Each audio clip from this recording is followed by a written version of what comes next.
And welcome everyone to Bangers and Match. My name is Simon Allen. I'm the Dalai Lama of soccer. Next to me, Alexi. To my left, FoodBall Harry. We are here in beautiful Burbank at Gitana's, where we're going to bring the two best things in the world together: football and food. It's been a while. Abby. What can I get for you? We What's got your favorite? Some Almaza. I'll take Definitely. it. I'll take it. Almaza, some Lebanese beer. Yeah, we'll try that. I'm going to have the non-alcoholic beer. Sure. What do you have? St. Pauli's? Yeah, I'll do St. Pauli. Sure. Give me 2 Almazas. Thank you. Coming right up. All right. All right, lads, we got our Look at beers. this. So right here, we actually, at our restaurant, we actually like to do it Mexican style. What does that mean It's exactly? a Lebanese fusion we got going on here. So, Salt on the rim, eh? Salt on the rim, salt inside. Give it a little wow. foam. So you just drink it like it's like a margarita or something? Kind of, Okay, all right. but beer. Thank you so much, Abby. And we're ready to order. I think so, yeah. What will ready you to go. have? What do you suggest? I mean, as an appetizer and... The Holy Grail nachos. Shawerma Yeah? pizza. I want to try the shawarma Like pizza. that's a fusion in itself. Yes. Like a hybrid kind of Where food. the Middle East meets the West, Yeah, I love kind it. of thing. Yeah. So, what are you going to have? What do you recommend? The steak and eggs. I'm gonna take that. You like French fries? Who doesn't? Of course. Fried eggs, little Fried bit of e- wasabi and sriracha. I love it. I love it. Alexi, I think you should have a Phat Chick. Yeah, sounds great. All right. What's cool. in that? We got some grilled chicken, we got some tomatoes, lettuce, onion, and feta cheese. All right. All right. And you know what? Let me have some Kebbeh. How many? 7. What the heck's a Kebbeh? Well, Why I guess we'll not? see, right? I guess Yeah, we'll right? see. All right. Okay. Cheers. Thank you. Thank you. Thanks, Of Abby. course. Hey, Harry, what are you drinking over there? St. Pauli non-alcoholic beer. Why is that? Alexi, you know, athletes drink that to aid recovery when they're injured. Makes sense? Yeah, it's actually a lot better than a lot of those sort of so-called drinks that, you know, that athletes are drinking. Absolutely. And right now in Germany and all across the, actually the world, proper like physios will tell their guys, hey, listen, drink this. It'll aid in your recovery. You'll make sure that you recover quickly, and you'll be back on the training pitch in no time. I mean, this really is a great beer. It's very flavorful. Ready for this? Wow! Oh, wow. What All is- right, got our Holy Grail nachos. So they're nachos topped with beef shawarma, barbecue sauce, deep fried jalapenos. So we got the steak and egg fries. Steak and eggs. Topped with That's some English food sriracha there. and wasabi. Spicy is the way to go. Which is very nice. Thank you. Of Thank you, course. Abby. Of Fantastic. course. Thanks, Enjoy, Abby. guys. I gotta tell you guys, it's some of the best fries I've ever had. It's perfectly cooked. The egg yolk is absolutely creamy and amazing. And I gotta tell you, the sriracha sauce just hits the Oh, is spot. that This what is a that is? typical sort of, I want to say cafe food from England. Or if you remember, you go to the Yeah. cafe and you eat this. The meat is perfectly done. The shawarma meat is perfectly done. It's just a little bit of a kick to it. Amazing. Speaking of kick, speaking of looking great, do you guys see that bicycle kick from Ronaldo during Champions League? Amazing. Wow. I mean, speechless. I think I fell off my seat or whatever I was doing. that was a fantastic game. And that was just sort of the icing on the cake, wasn't it? Well, it is if you're a Real Madrid fan, but one reason why I'm wearing this t-shirt, guys, it's not a soccer shirt. I was going to ask you about that. It's my main man, Vegeta. You know, Dragon Ball. Oh, Okay. And one of his key things is he's a ruthless guy. Today I'm going to be ruthless. All right. Because Sure. I personally think that the standard of defending has gone down. You know, it's a great goal, Cristiano Ronaldo scored, don't get me wrong. All right. But Juve, who are known to be solid, hard defenders, I don't know where they were on that goal. You know, they were not paying attention. And I think overall the standard, as I just mentioned, defensively has fallen in this world. well, listen, Real Madrid beat Juve 3-0. Overall record, Real Madrid, going back to 1962, is 10 wins, 8 losses, and 2 draws. Now, That Juve team had Del Piero, right, at Trezeguet. Trezeguet. Right. He had Thuram at the back, still had Buffon. Right. I mean, it was a solid team. Right, right. Not, you know, this Juve team can't compare to that team. No, they can't.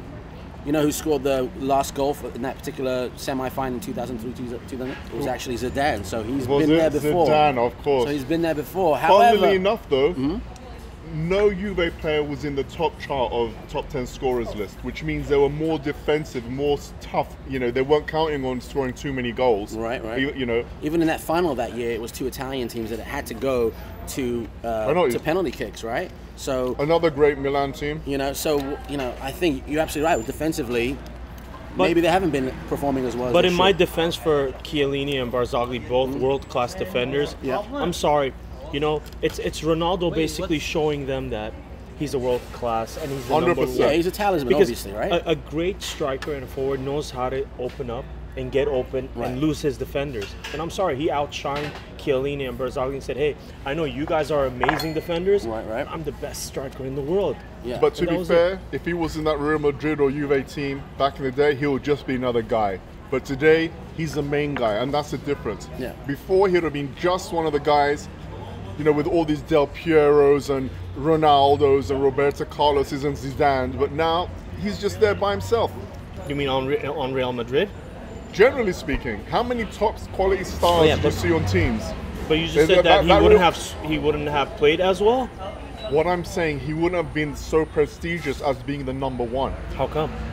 Because if you're playing with Ronaldo, you're playing with Zidane, you're playing with Roberto Carlos, I mean, those things do make a difference. Okay, well, you're still playing with Gareth Bale, Isco. No, they're not on the same league. All right, so listen, guys, with that said, you think there's no chance of Juve coming back on this one? No, I don't. Don't forget.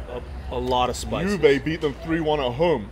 They've already played their home game, which means they now have to play them away. Yes. Which means it's a very difficult task. It's going to be very difficult, yes. Always playing away is going to be very difficult. But again, we've seen Juve come back, right? So we'll see. Let's just end this particular segment with watch this space. Well, let's talk about 0-2. Didn't they beat them 3-1 or whatever the score was in 0-2? Okay. And yeah, they had a fabulous team. Goes back to what Alexi was saying. But I want to give a quick shout out to the Juve fan. Class act on their part. For clapping for Ronaldo. Yeah, Look, I appreciate that, and as a former player, I appreciate anything like that. Yeah. So a good shout out to the fans out in Turin. Yep. With that said, here's a little cheers to Ronaldo, to Cristiano. Cheers, Ronaldo. Guys, I don't know how anyone can top those appetizers. Those it was great. I loved it. I washed it down with a second beer. I mean, that's how you know it's great. I agree with you. It was great. That holy grail. Oh my god. I don't know how it's here. What the Oh my god. Bring it on. What is this? This right here is our Shawerma Pizza. This is the Phat Chick Sandwich. Phat Chick. I love Phat Chick Sandwich. He says I love a Phat Chick Sandwich while he's grabbing a slice of pizza. Well, Wait. What is this? Kebbeh Balls. It's like ground meat in a shell. It's That's what very they are. popular here. We serve them on the side for appetizers, and you got to dip them in the tahini sauce. That's All right. the secret. Well, I'm gonna just tell the audience here. This is it's a beef in there that is so perfectly spiced. It's so juicy. The nice shell around it. I can't get enough of this. Let's talk about Champions League, right? We all saw all the matches, and to be honest, there's a lot of good matches, but we want to talk about Liverpool versus Manchester City, right? It was a tie of the tournament. I think it really was. It was the match that a lot of people got wrong, right? Every pundit out there was like, oh, Manchester City's got this. Not quite. You know, I got it wrong, but based on the fact that I thought Pep Guardiola was going to play a different type of football. And, you know, to be fair, I'm disappointed in him. Pep played a 4-2-3-1. He left key players on the bench, right, at this point. So to me, I thought that was a bit arrogant. Like you've said it before, he was very arrogant about it. You can't put Sterling on the bench and have Gundogan or whatever come on and try to score a goal. It just wasn't going to work. He was missing. He should have been in the lineup. 100%. And I think that's where Pep made one of his mistakes, one of many of his Arrogance mistakes. on Pepe's part? 100%. Look, you know, I told you the week before, Liverpool smashed Watford 5-1.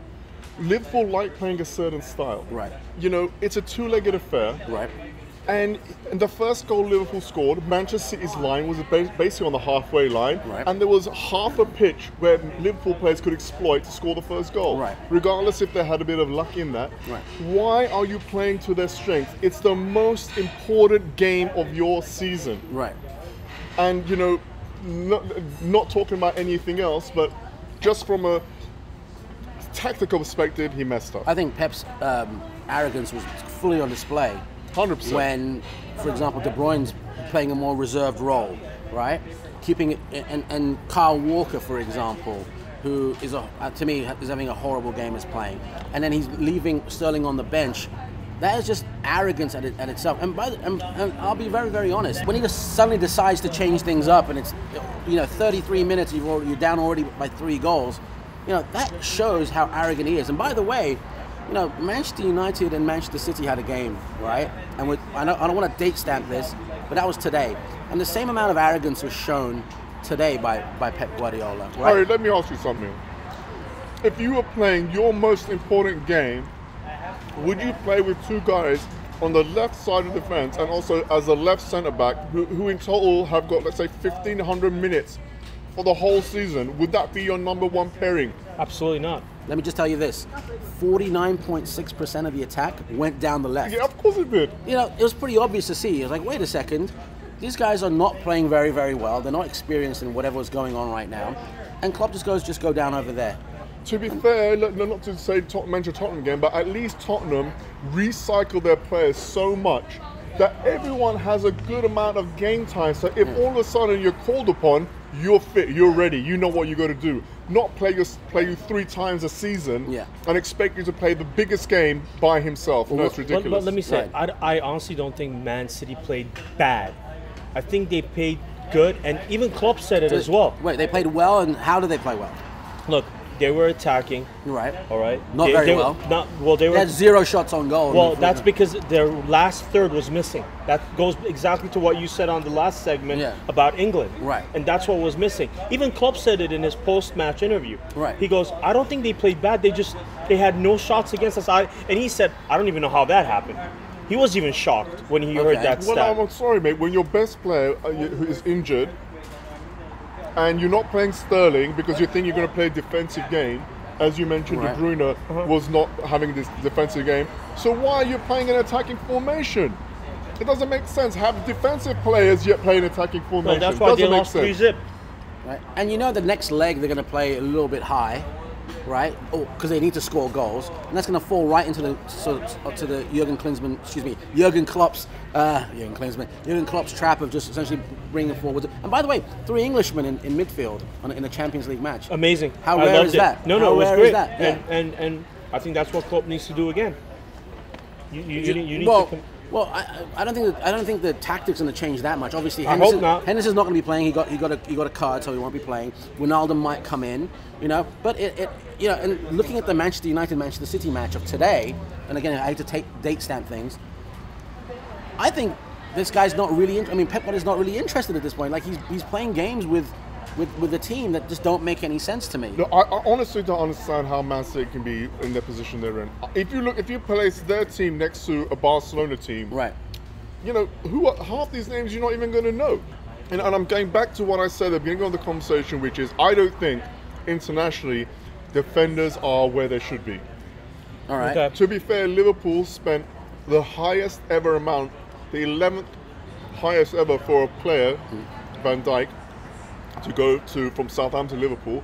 That is the 11th overall highest and number 1 defender price sold. Manchester City in the top 10 have got 4 players in the top 10 defenders in terms of prices paid, which needed £200 million. So can we give some credit to Liverpool though? Yeah, no. I think that was great finishing, great hustle.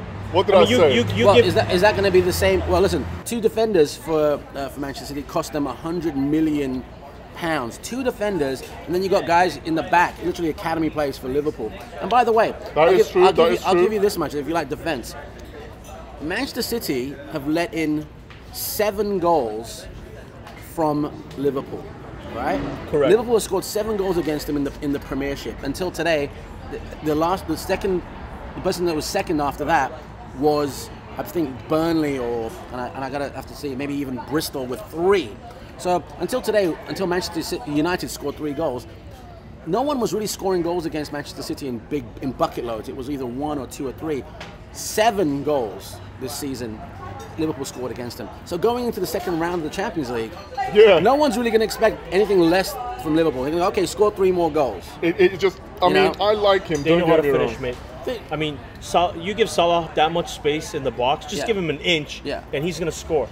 And, and it was a great hustle. I don't know about that, but look, he's a very good player. He plays on the dime. He's very light-footed. I would like to know how many chances he's missed in the box. I'd love to see that stat. I think the 3 goals that were scored in the Champions League, there were 4 attempts on goal. However, I do believe that the Egyptian magician, or whatever he's called this week, is going to score goals. He's not going to be sitting on the bench. He's going to come on. He's going to want to score. I don't think it's going to be a park the bus. A lot of people have been saying, well, after they scored 3 goals, Liverpool parked the bus. I don't believe that whatsoever. Whether they did that or not is irrelevant. You're 3-0 up. You've done your job. Well, how about this? You didn't park the bus. It was actually so compact that the 3 midfielders came back and said, listen, we're going to make sure that we're going to smother Manchester City. Manchester City didn't have many attempts on goal. I don't expect anything different in the second leg, do you? They closed down on them. They did amazing. They closed Milner, Henderson, they were all closing down on them. I think that they did great. One thing that I wanted to jump into, if I may, is a Bayern Munich game. Right. You know what? When I watch Bayern Munich play, it seems to me like they're not very interested. Yeah. Today, in the event. Yeah, they don't look like they're playing with true passion. Today, they I won agree with the the Sevilla game as well. Yeah, I didn't think Sevilla played a La Liga style. Munich played a Bundesliga style. And to me, you're right. It was a boring game, even though great players are on the pitch. That's the problem. And they played good. I'm not saying they didn't. They all played good, but it was just. Check this out. Today, Bayern Munich won their league. They won their league with 9 games to go. Right. And they've got overall, and their players are jumping around, celebrating like they've achieved something. No, you haven't achieved nothing. You've won it 6 times in a row. Winning the Champions League is everything you've got to think about. Wait, so if Liverpool plays Bayern Munich right now, as we speak, as we're eating this great food here at Gitana's, who's got that game? I'll tell you right now, if Liverpool played the way they played Man City in the first half, we'll just say first half, and Bayern Munich played the way they played Sevilla, Liverpool by far. So you think Liverpool might even actually get to the final? Yeah, it'll be 3-0. If they play Bayern Munich, yes. I don't think if they're playing in the Spanish teams, no. All right, but guys, I have to remind you, you guys owe me some beers. Well, there's one for you. There's my beer. All right.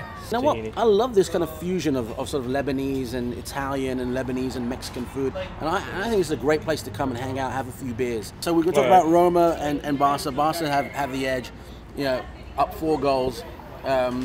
I'm not sure if this is a road back from hell for this point for Roma. I think it's done and dusted.